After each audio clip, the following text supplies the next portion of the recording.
Hello and welcome to the second part of the Blazor blog series. I know it has been a while, but in the meantime, I finished the Blazor WebAssembly Full Stack Bootcamp. So if you're interested, the link is in the description and you should see the info card by now. But now back to the blog, we see that we get the articles here. When you weren't watching, I changed a little bit, not code, but I switched the Visual Studio version. I am now using not the preview version of Visual Studio, but the standard version, the community edition of Microsoft Visual Studio. And I use the version 16.7.6 now.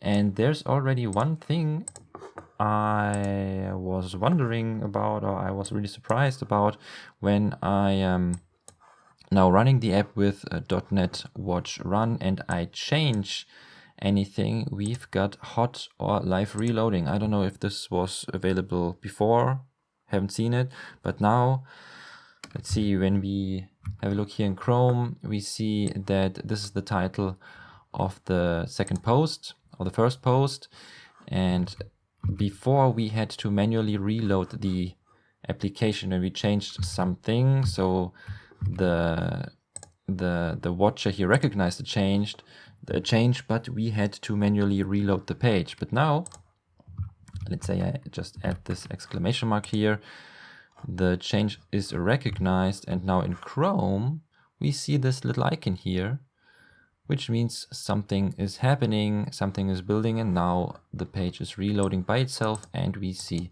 the exclamation mark. Isn't that nice? So this seems to change, or this seemed to have changed. And another thing I added was a repository. So now we have a Git repository and I will upload this to GitHub. And then every commit is pushed to GitHub and you can also grab the codes.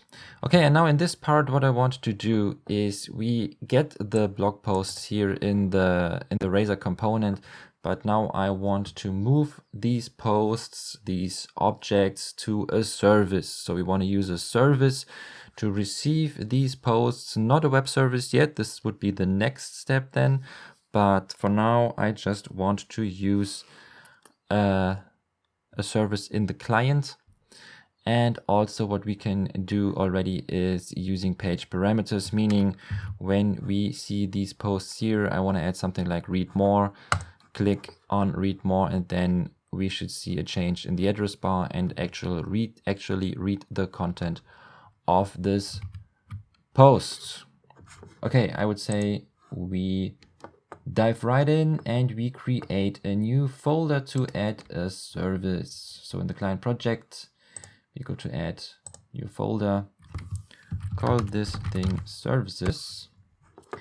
And inside this folder, we create first a new interface, because we will use the interface to inject this service in a minute. And this would be the iBlog service, or blog post service maybe. Let's call it blog service. And then also an implementation class, which we would then call just blog service, like that. And this thing here implements the iBlog service. And now in here, let's say we want a method that receives all the blog posts. So we have a list of blog posts, get all blog posts, like that. And we have to add the Blazor blog shared using directive here. And then another one would be a single blog post, get blog post by URL, for instance. And these are the two methods. So the first one to receive all the blog posts, and the second one to receive a single one. And of course we have to add the URL here.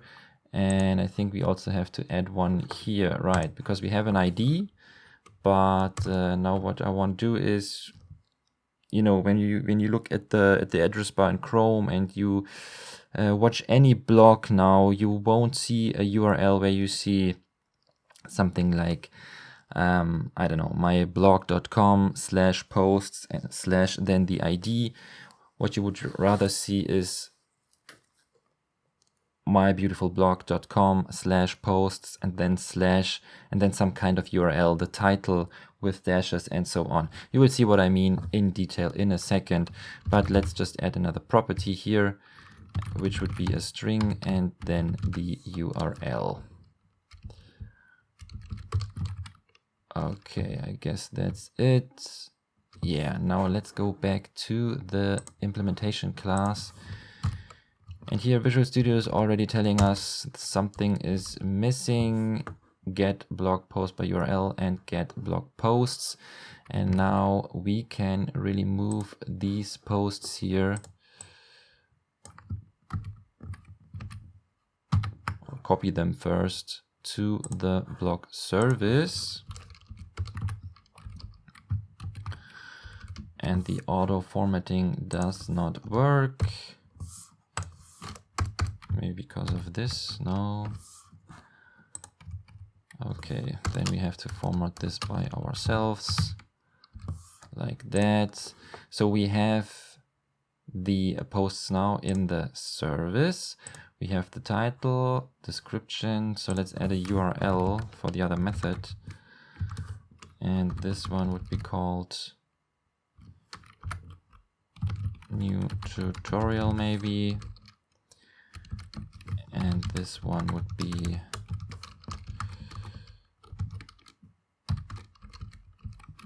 first post. Okay, so we got these two here with their new URLs, and in the get blog posts method now, we do one thing. We return posts. And that's it. So we've got get blog posts covered, and we will implement get blog post by URL in a minute.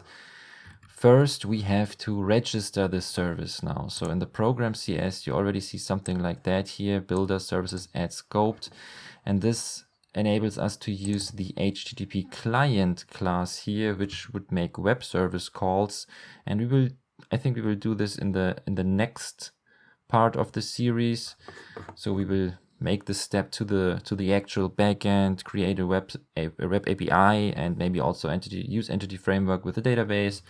So we then move the blog posts really to a database and have them available persistently. But now let's say we want to use our new blog service first. So we have to register it here in the program CS, and we do this with builder services, and then also add scoped. But now we say we want to use the iBlog service interface.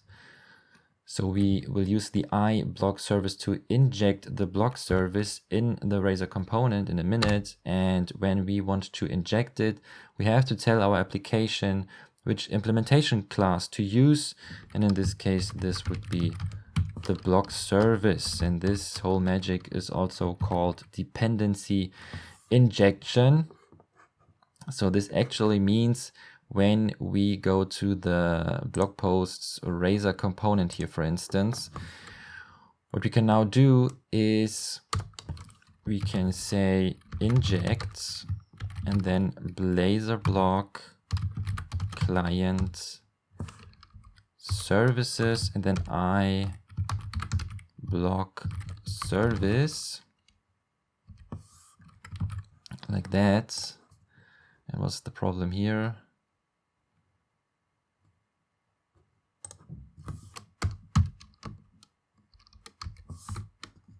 Yes, now it works. And we call this blog service. And now when doing it like that, the application will have a look up here and then see, oh, the iBlog service, what implementation class should I use here? I see the blog service is registered for the iBlog service interface. Let's save this. and the application is rebuilding with an error. And let me scroll down. No, now it is working. But let's say we remove the registration here and then open the package manager console again. A change is recognized, I guess. File changed, started, and now the application is trying to build. And it works, it seems to work. But when we now go to the component here, we see that it is trying to inject the block service, but if we would try to use a method now, it wouldn't work because we don't know which is the actual implementation class. But maybe this is a bit confusing for now, so let's just continue with implementing this. One thing we can already do is we change these posts here to a private variable, list blog post, call this posts, which is a new empty list of blog posts. And now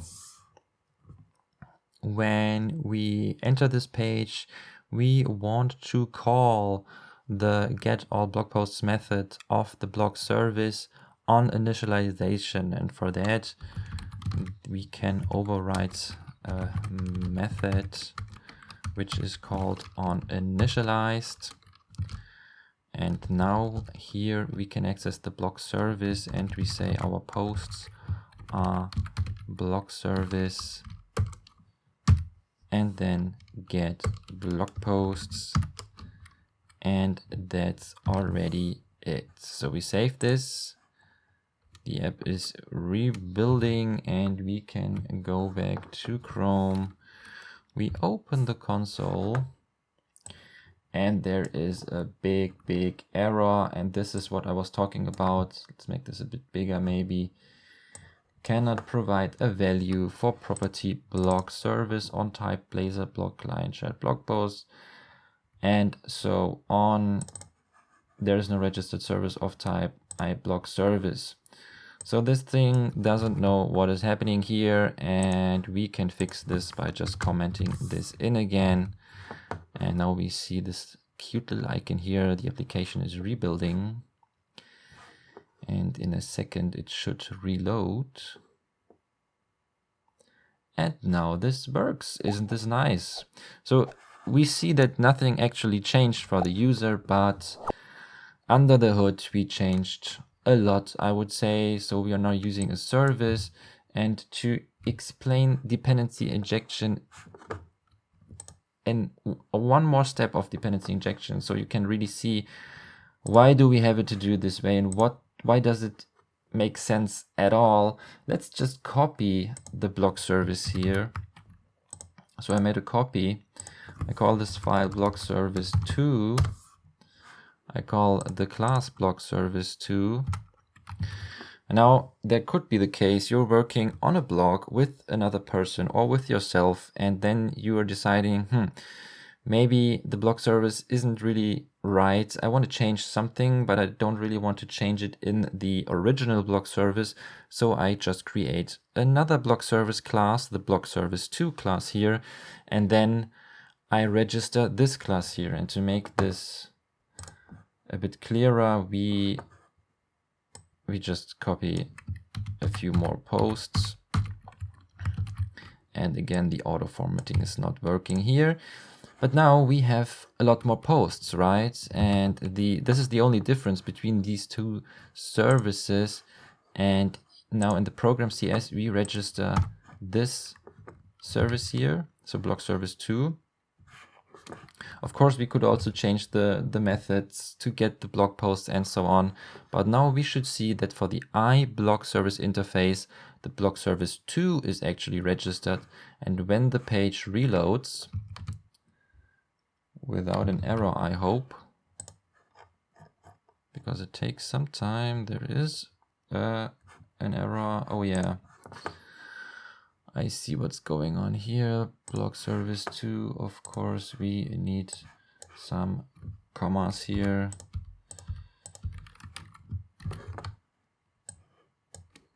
Now it should work.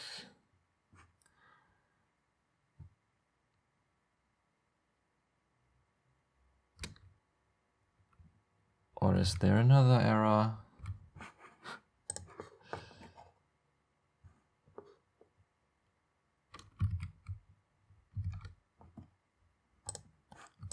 We changed the file already.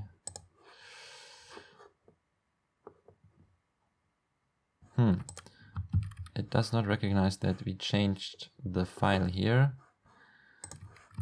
What if you just save here? Now the build started. So sometimes you just have to change the service, the other service file. I don't know why. So the build is complete and the page already has been reloaded, and you see that we now got a bit more posts.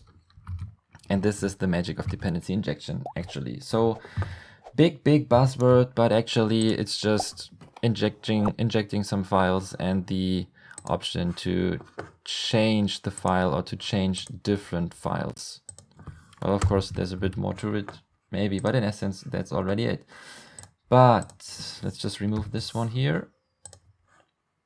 Blog post 2, all right. And now we've got blog service 2, and now we've got our blog service registered. Okay, so the service works. Long story short, and now the next part would be to actually have the option to click on a blog post on our blog posts Razor page or component, and then we want to go to another page where we only see the blog post with its content. Thing is, we have this beautiful content property here, but I think we did not add anything to it here, so you maybe have already seen it. I was prepared. I opened the lorem ipsum generator. So let's just copy this paragraph here. Now I can close it again. And now I want to add some content here. So content like this, and then another content for the second post.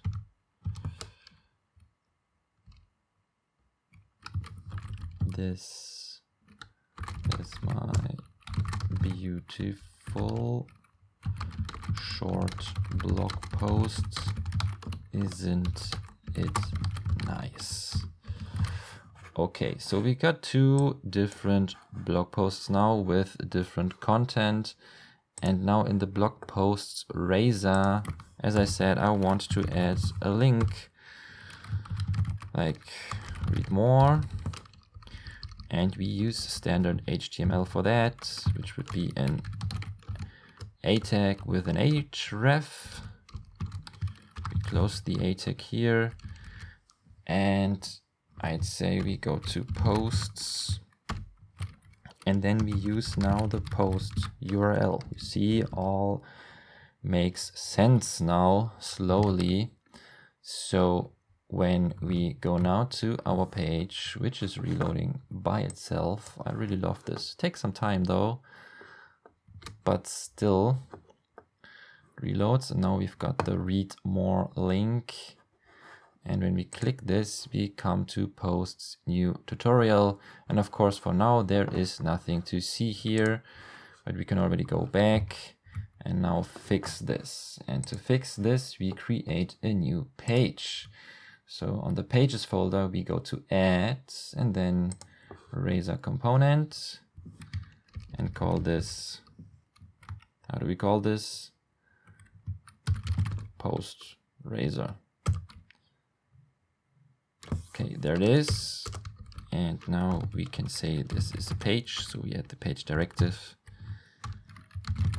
We say you can access this with posts, and then also a parameter which is entered in these curly braces. And this would be the URL. And now we've got two things here. We have a post. We have a blog post, which is the actual post we want to see. So private blog post. This is our post. And we have to add the using directive here, of course.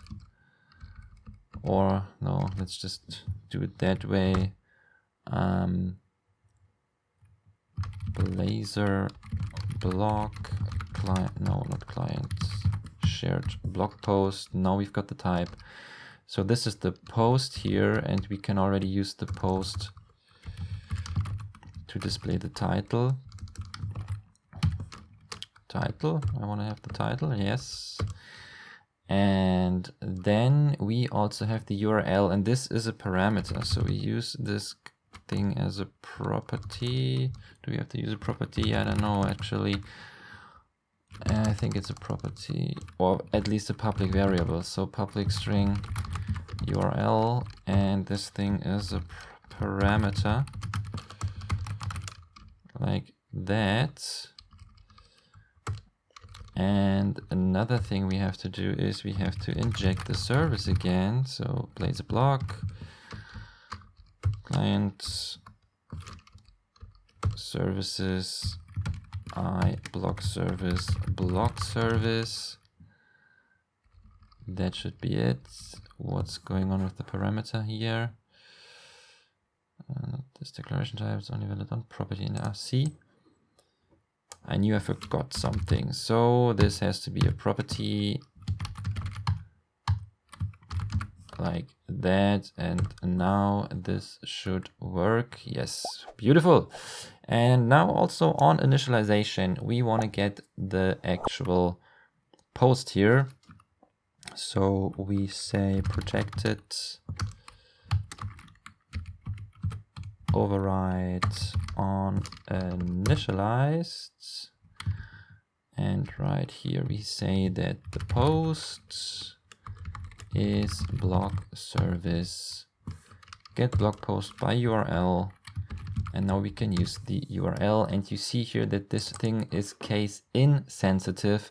So we wrote down the URL here with a lowercase u, here with an uppercase or capital U, but this would still work. Okay, and maybe we can make this also a capital P, but this does not. Oh yeah, because we called this post razor.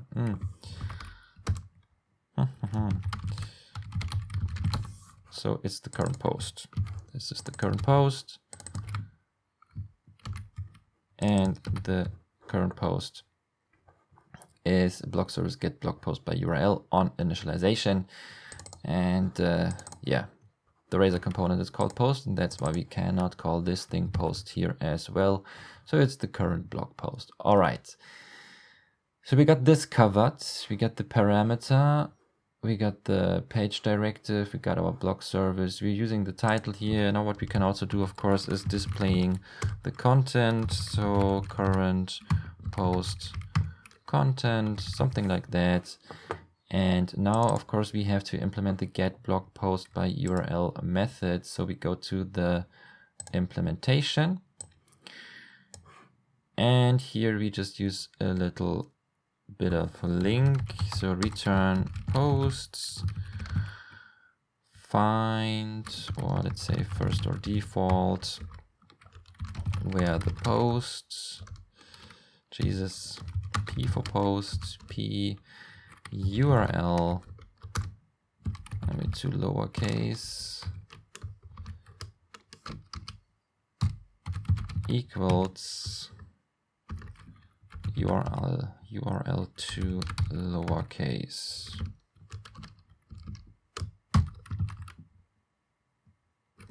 Okay. So we actually just grab the list of blog posts, and then we are looking for the one where the URL equals the given URL, and I'm using first or default here because first or just first returns or throws an exception if this function doesn't find an entry in this list, and first or default just returns null. So we could react to null if there is no post available for us. But that's already it. So we got the get blog post by URL method. We got our post eraser component, and let me see in the blog posts eraser component. Yes, we see that the URL is correct, posts, and then the URL of the single post. Okay, everything is saved. I hope that the page has already been rebuilt. And now I go to, yeah, it already works. That was quick, of course. So now we are able to click on our blog posts and get the actual content of these posts. Now, isn't that great? I think so. And that's already it, I would say, for this part. We are almost half an hour in. So just to recap real quick, what we did was we added a bit of HTML here, and we moved, this would be the first step, we moved the posts to our blog service here, and we created a new folder, services, and added two files, the iBlog service interface and the blog service implementation class, which implements this interface. We created two methods, get blog posts, which will return all our posts, and another method, get blog post by URL. And we added this new URL to our blog post model here, because we are using this URL to display the single blog post. And with these little implementations here, we are able to do exactly that. We are able to get all posts and get a single one. And then we added another component, or rather a new page.